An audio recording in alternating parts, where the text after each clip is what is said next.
आज की जो कहानी मैं आप लोग को सुनाने जा रहा हूँ, ये कहानी बहुत ही अफ़सोसनाक है, बहुत ही इमोशनल कहानी है। जहाँ पे छोटे-छोटे बच्चे होते हैं और उनकी माँ अपने पति से कह रही होती है कि मुझे मत मारो, मुझे अपने बेटों के लिए ज़िंदा रहना पड़ेगा, मैं उनसे बहुत प्यार करती हूँ। लेकिन उस पति को अपनी पत्नी पे तरस नहीं आता है और अपनी एक प्रेमिका के लिए अपने पत्नी का मर्डर कर देता है, कत्ल कर देता है और उसके बाद बचने के लिए बहुत नाटक करता है, रोता है, पीटता है, चीखता है, चिल्लाता है। पुलिस भी ये समझ जाती है कि एक्सीडेंट रहता है, लेकिन उसके बाद उसकी एक गलती की वजह से वो पकड़ा जाता है और उसके बाद जब सच्चाई सामने आती है, तो हर कोई सोचने पे मजबूर हो जाता है कि कोई पिता अपने बच्चों के साथ में, अपनी पत्नी के साथ में ऐसे कैसे कर सकता है? लेकिन सच में ऐसा होता है। उसको थोड़ा भी अपने बच्चों लोगों पर तरस नहीं आता, अपनी पत्नी पर तरस नहीं आता है। तो चलिए एक कत्ल की पूरी कहानी आप लोग को सुनाएँगे, बताएँगे। उससे पहले आप लोग से रिक्वेस्ट करते हैं, अगर आप भी हमारे चैनल पर नए हैं, अगर इस कहानी में सुनना चाहते हैं, इस कहानी में आप लोग दिलचस्पी रखते हैं, मतलब हर कहानियाँ सुनने के लिए, तो इस कहानी को लास्ट तक ज़रूर सुनिएगा और अपने भाई को सपोर्ट कीजिएगा। बोलने में कुछ गलती हो जाए तो अपने भाई को माफ़ कर दीजिएगा। तो नमस्ते, आदाब, सत श्री अकाल। आज की जो सच्ची घटना मैं आप लोग को सुनाने और बताने जा रहा हूँ, ये कहानी 2015 से शुरू होती है दिल्ली से सटे गुरुग्राम में। और वहीं फरीदापुर रोड पर एक लड़की रहा करती थी जिसका नाम सैफाली होता है और उम्र 32 साल होता है। वो कॉलेज के टाइम में ही उसकी एक दोस्त से उसकी दोस्ती हो जाती है और उसके बाद प्यार हो जाता है और सैफाली अपने दोस्त से जिससे प्यार करती थी उससे इन दोनों की शादी हो जाती है, यानी कि लव मैरिज। घर वालों ने भी शादी करा दी होती है। अब सैफाली जिस फ्लैट में रहा करती थी वहाँ पर उसका एक और फ्लैट रहता है। बाद में दोनों लोग आगे चल के ये डिसाइड करते हैं कि एक फ्लैट को बेच देंगे और बेचने के बाद एक फ्लैट में लोग रहेंगे। दो दो फ्लैट लेके ये लोग क्या करेंगे। उसके बाद एक आदमी मिलता है जिसका नाम विक्रम होता है और विक्रम नाम के आदमी को, जिसकी पत्नी का नाम दीपिका होते हैं, दो बच्चे होते हैं, ये फ्लैट जो एक रहता है सैफाली उनको बेच देती है। अब विक्रम भी वहीं पर रहने लगता है और जो जिसने मकान बेचा रहता है उसी भी उसी फ्लैट में रहते हैं। जो दूसरा वाला फ्लैट रहता है उसी मंजिल पे कई मंजिल इमारतें रहती है वहां पे। अब उसके बाद धीरे धीरे जो सैफली और विक्रम ये लोग एक साथ में मिलने लगते हैं, सुबह जैगिंग में कहीं गए तो हालचाल पूछने लगते हैं। अब इनके बाद इन दोनों में दोस्ती हो जाती है। अब कब दोस्ती इनकी प्यार में बदल जाती है इन दोनों को मालूम भी नहीं चलता और एक दिन एक दूसरे को ये लोग प्रपोज कर देते हैं। और ताकि सैफाली जो लेडीज रहती है, जो औरत रहती है, वो पहले से भी मतलब उसका एक बॉयफ्रेंड था, फिर शादी हुआ रहता है कॉलेज के टाइम में, लेकिन वहां पे ये प्यार अब फीका पड़ जाता है, नया प्यार एक जन्म ले लेता है। अब बाद में सैफली और विक्रम लोग ये सोचने लगते हैं कि हम लोग एक दूसरे से प्यार करते तो क्यों नहीं हम एक दूसरे से शादी कर लें। विक्रम ये भी कहता है कि मेरे बच्चे हैं। तब वो कहती है कि बच्चे हैं तो क्या हुआ, क्या हम लोग अपने प्यार को भूल जाएंगे? तुम अपने घर पे बात करो, मैं अपने पति से बात करती हूँ। मतलब एक का पति है और एक का पत्नी है। अब दोनों लोग अपने अपने घर पे बात करने के लिए जाते हैं। जो पत्नी रहती है, जो मतलब लेडीज रहती है जिसका नाम शेफाली होता है, वो अपने पति से जाके बात करती है और रिश्ता कई महीना हो गया रहता है। उसके बाद वो कहती है कि मैं विक्रम के साथ में खुश रहूंगी, मैं उससे शादी करना चाहती हूँ। जो पति रहता है शरीफ रहता है, अच्छा रहता है, कहता है कि ठीक है कोई बात नहीं, तुम जहाँ पे रहो तुम्हारी मर्जी, मैं तुमको बस खुश देखना चाहता हूँ। और हो ना हो कहीं ना कहीं वो पति जान गया रहता है सैफाली और विक्रम के रिश्ते के बारे में। उधर जो पत्नी रहती है विक्रम के, वो भी जान गई होती है और ये सोच रही होती है कि अपने पति को कैसे रोकूं, और उसको कह नहीं पाती थी। लेकिन एक दिन पति जाता है और जाने के बाद डायरेक्ट अपने पत्नी दीपिका से कहता है कि मैं सैफाली के साथ में रहना चाहता हूँ, तुम मुझे डाइवोर्स दे दो। अब सैफाली ये बात उसको बोली रहती है। अब दीपिका सुनती है तो उसको पैरों तलों से जमीन खिसक जाती है कि वो तो यही समझ रही थी कि चलो मेरा पति थोड़ा बहुत बहक गया है, सही हो जाएगा, लेकिन ये तो सामने से आके ऐसी बातें कर रहा है। उसके बाद दीपिका कहती है देखो तुमको सोचना चाहिए कि हमारे दो बच्चे हैं, ये लोग कहाँ जाएंगे और कैसे रहेंगे हमारे बिना जब हम लोग अलग हो जाएंगे। मतलब दीपिका इसको तलाक डाइवोर्स देना नहीं चाहती थी। उसके बाद वो इसके माता पिता को कहती है, माता पिता भी आते हैं समझाते हैं, लेकिन विक्रम समझने की मतलब कोशिश ही नहीं करता, बोलता है कि नहीं मुझे रहना है तो उसके साथ में रहना है। अब ये लोग कभी कभी बाहर घूमने जाया करते थे सैफाली और विक्रम। अब ये लोग आजाद घूम रहे होते हैं क्योंकि उसका पति पहले ही कह दिया होता ठीक है तुम जा सकती हो, डाइवोर्स ले सकती हो।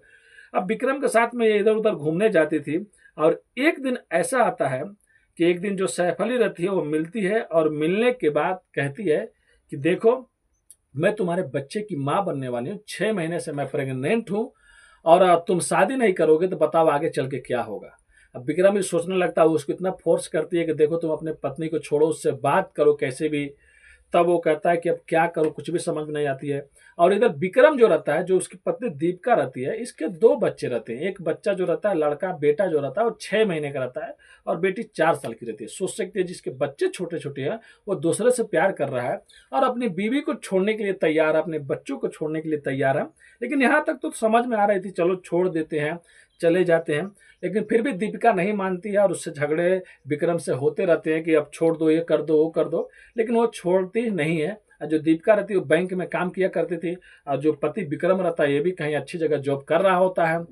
और इसके बाद ये लोग एक दिन प्लान बनाते हैं, जो विक्रम होते हैं और जो सैफ अली होते हैं, कि चलो हम लोग यहाँ से घूमने चलते हैं कहीं। ये लोग लद्दाख जाते हैं, और लद्दाख जाने के बाद वहीं पे लोग प्लान बनाते हैं कि अब तो कुछ महीनों में बच्चा होने वाला है, और हम लोग शादी नहीं किए तो लोग क्या कहेंगे, तुम अपनी पत्नी को डाइवोर्स नहीं दे रहे हो। तो विक्रम कहता है वो छोड़ ही नहीं रही है तो मैं क्या करूं। तब ये लोग वहीं पे बैठे बैठे रहते रहते एक प्लान बनाते हैं कि जब तक तुम्हारी पत्नी जिंदा रहेगी तब तक तुमको डाइवोर्स नहीं देगी, छोड़ेगी नहीं। तो या तो उसको रास्ते से हटा देते हैं, उसका कत्ल कर देते हैं, और विक्रम भी मान जाता है। लेकिन ये होता है कि अब उसका कत्ल कैसे करना है। तब वो कहती है कि यहाँ पे तो भी पहाड़ इलाका है, तुम घर जाओ और अपनी पत्नी दीपिका को कहीं ऐसी जगह पे लेके जाओ जहाँ पे पहाड़ हो, जहाँ पे मतलब कुछ नदी फदी हो, वहां पे ढकेल देना, धक्का दे देना, उसमें डूब जाएगी या उस पे से गिर जाएगी और उसका मौत हो जाएगा। लेकिन उसको कैसे भी मनाना। अब वहां से विक्रम आता है, लद्दाख से आने के बाद अपनी पत्नी दीपिका को मनाने लगता है, थोड़ा अच्छे से बात करने लगता है कुछ दिन। मतलब ऐसे दिखाता है कि वो सुधर गया है, उसका अफेयर अब बंद हो गया है, वो दीपिका को परेशान करना छोड़ देता है। दीपिका को कहता चलो कहीं मैं तुमको घुमा के लाता हूँ, तुम्हारा मूड सही हो जाएगा। दीपिका पहले तो नहीं मानती है, लेकिन बाद में पति बार बार ये सब चीजें कह रहा होता है तो दीपिका अच्छी रहती है और मान जाती है। और पहली बार वो प्लान बनाते हैं कि नैनीताल घूमने जाएंगे, क्योंकि नैनीताल में भी झील है और पहाड़े वहाड़े है। अब विक्रम के दिमाग में ये चीज रहता है कि मैं इसको लेके जाऊंगा और ऊपर से धक्का दे दूंगा, और जो दीपिका है उसका मौत हो जाएगा। अब इसको 24 अक्टूबर 2018 को नैनीताल लेके जाते हैं, यानी कि 15 से कहानी शुरू होती है, 18 आ गया रहता है, 3 साल हो गया रहता है जब ये घर लिया रहता है उस टाइम। अब जब वहां पे लेके जाने के बाद जब भी ये पहाड़ पे या कहीं पे घूमने के लिए बोलता था दीपिका को, चलो घूमते हैं, वहां से पहाड़ देखेंगे, वादियां देखेंगे, आसमान देखेंगे, तो जो दीपिका रहती है वो मना कर देती थी। अब वहां पे इसका जो प्लान रहता है वो फ्लॉप हो जाता है। 24 अक्टूबर को जाते हैं, 26 अक्टूबर के लोग वापिस आ जाते हैं। लेकिन इसी बीच में जो सैफ अली रहती है, ये अपने आशिक को यानी कि विक्रम को मैसेज कर रही होती है कि क्या तुमने उसे धक्का दिया, क्या उसे तुमने मारा या नहीं मारा। वो बाद में कुछ जवाब जब देता है तब यहाँ लिखती है कि तुम लूजर हो, तुमसे कुछ एक काम नहीं होता छोटा मोटा। उसके बाद वो 26 अक्टूबर को फिर वापस घर आ जाते हैं, और 27 अक्टूबर 2018 को करवा चौथ होता है। अब पत्नी दीपिका रहती है पूरे मतलब अच्छे से क्या बोलते हैं, पति के लिए करवा चौथ का व्रत रखती है, और शाम का टाइम हो गया रहता है, अब रात होने वाला रहता है जब वो लोग अपना व्रत तोड़ते हैं। तभी सैफ अली मैसेज करती है विक्रम को, कहती है तुम्हारी पत्नी तो उधर करवा चौथ मना रही है और तुम अपने पत्नी के साथ में सब मना रहे हो, और इधर मेरा बच्चा होने वाला है और तुम मेरे बारे में सोच ही नहीं रहे हो। मतलब उसको इतना उकसाती है, इतना फोर्स करती है कि उस दिन वो दिमाग उसका खराब हो जाता है विक्रम का, और अपनी पत्नी से छत पे ही, जहाँ पे मतलब घर में झगड़ा करने लगता है। और उसके बाद उसके दिमाग में एक आइडिया आता है कि मैं पहाड़ियों में तो लेके गया था, ये पहाड़ पे नहीं गई, लेकिन यहाँ पे भी पहाड़ से कम नहीं है, क्योंकि इनका जो फ्लैट था 8वीं मंजिल पे था, और 8वीं मंजिल से नीचे तक सोच सकते हैं बहुत ज्यादा मतलब हाइट हो गया। उसके बाद वो सोच लेता है कि मैं यहाँ से जो पत्नी दीपिका रहती है उसको धक्का दे के नीचे गिरा दूंगा, जिससे उसकी मौत हो जाएगी।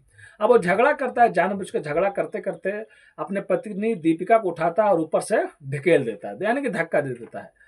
अब धक्का जैसे देता है तो दीपिका उसके हाथ पकड़ लेती है और कहती है कि मुझे मारो मत, मैं अपने बेटों लोग से, बच्चे लोग से बहुत प्यार करती हूँ। सोच सकती है मरने के टाइम, गिरने के टाइम वो रिक्वेस्ट कर रही है, लेकिन वो पति कैसा रहता है, सुनता नहीं उसकी बात, और उसके बाद अपने हाथ छुड़ा लेता है। पत्नी गिर जाती है नीचे, और उसके बाद वो रोते चीखते हुए नीचे आता है कि मेरी पत्नी गिर गई। ऊपर करवा चौथ मना रही थी, बहुत खुश थी। तुरंत उसको हॉस्पिटल लेके जाया जाता है, लेकिन डॉक्टर लोग कहते हैं कि इसकी मौत हो चुकी रहती है। पुलिस भी आती है, पुलिस आती है तो एक्सीडेंटल का केस करती है, और ये पूरी कहानी वही सुनाता है कि करवा चौथ था, फिर हम लोग छत पे बालकनी में थे, उसके बाद ये पैर फिसला नीचे गिर गई। लेकिन जो दीपिका के माता पिता रहते हैं वो लोग आते हैं और आने के बाद पुलिस को एक कहानी सुनाते, कहते हैं कि कुछ महीनों से या कुछ सालों से मेरे जो दामाद हैं इनका एक अफेयर एक लड़की से चल रहा होता है, और मेरी बेटी कई बार बताई भी थी, तो हो ना हो कहीं ना कहीं मेरे को लग रहा है कि उसके साथ में गलत हुआ है। अब पुलिस जब ये सब कहानी सुनती है, तुरंत जो सीडीआर होता है विक्रम के और उसके मोबाइल को लेकर चेक करती है, पूरा मैसेज लोग किससे किससे बात करता है, तो बाद में वो सैफाली का सब चीज़ दिखाने लगता है। लास्ट टाइम में नैनीताल में लेके जाके कैसे मारना है, कैसे पीटना है, तुम मार नहीं सके, तुमसे एक काम नहीं हो सकता, मतलब पूरा मैसेज उसमें मेल में रहते हैं, मैसेज में रहते हैं। फिर लास्ट टाइम जिस दिन करवा चौथ रहता है वो इतना मैसेज की रहती है, उसके बाद पुलिस को पूरा चीज़ मिल जाता है। यानी कि ये 27 अक्टूबर को छत से नीचे गिरती है, जिसके बाद उसकी मौत हो जाती है। और 2 दिनों के बाद 29 अक्टूबर 2018 को उसे विक्रम को अरेस्ट कर लिया जाता है, और उसके जो प्रेमिका रहती है सैफाली उसको भी अरेस्ट कर लिया जाता है। अब दोनों को उठा के जेल भेज दिया जाता है। उसके बाद अब पुलिस का काम रहता है कि भाई अब जो भी सबूत है, गवाह हैं, और उसके बाद इनको कोर्ट में पेश किया जाए। और जब अपनी पत्नी को ये धक्का मार रहा था तो वहाँ पे कोई आदमी ने इसे देखा भी था, वो भी एक विक्टिम था, वो भी सामने से आकर गवाही देता है। लेकिन जब कोर्ट में एक केस जाता है, और कोर्ट में केस जाने के बाद उसके पति जो विक्रम रहता है उसको तो जेल हो जाती है, शायद वो जेल में जिंदगी भर सड़ेगा, क्योंकि जिस तरह से प्लानिंग किया। लेकिन जो प्रेमिका रहती है सैफाली, वो प्रेग्नेंट रहती है, तो कोर्ट कहता है कि जो मतलब प्रेग्नेंट है तो इसको जमानत बेल दे दिया जाता है। और बाद में जो दीपिका के घर वाले रहते हैं वो एक मतलब आपत्ति भी जताते हैं कि क्यों आप लोग उसको मतलब बेल दे दिए, मेन मास्टरमाइंड तो वही है, उसी ने उस्काया, उसी ने सब चीज़ चढ़ाया, जिसके बाद उनकी बेटी का कत्ल हुआ, तो उसको क्यों बाहर कर दिए। लेकिन कोर्ट बोला कि नहीं, ऐसा नहीं हो सकता, क्योंकि वो प्रेग्नेंट है तो भाई उस पर दया दिखानी पड़ेगी। और बहुत सी बार में ऐसा भी हुआ है कि बहुत से लोग ऐसे भी दुनिया में जिन्होंने प्रेग्नेंट रहते हुए भी जाके जेल में सजा काटे, जेल में ही मतलब बच्चे पैदा हुआ। एक तो कहानी मैं ही जानता हूँ, उत्तर प्रदेश की जो शबनम थी, 2008 या 7 की बात है, और उसने भी कत्ल किया था अपने पूरे घर वालों को मिल के साथ में, फिर उसको जेल हो गया, फिर उसके बाद जेल में ही बच्चा एक पैदा हुआ। तो ऐसी कहानी बहुत सी रहती है, लेकिन इस कहानी में जो सैफाली रहती है उसको बेल मिल जाता है जमानत पे, वो बाहर आ जाती है। तो इसीलिए मैं शुरू में कह रहा था कि कोई भी ऐसा रिश्ता नहीं बचा होगा जहाँ पे क्राइम नहीं किया हो। यहाँ पे सोच सकते हैं प्यार भी था, शादी भी हुई, बच्चे भी हुए, उसके बाद वो अपनी पत्नी को तलाक भी देना चाहता था कि तलाक डाइवोर्स दे दूं तो शायद मुझे क्राइम नहीं करना पड़े।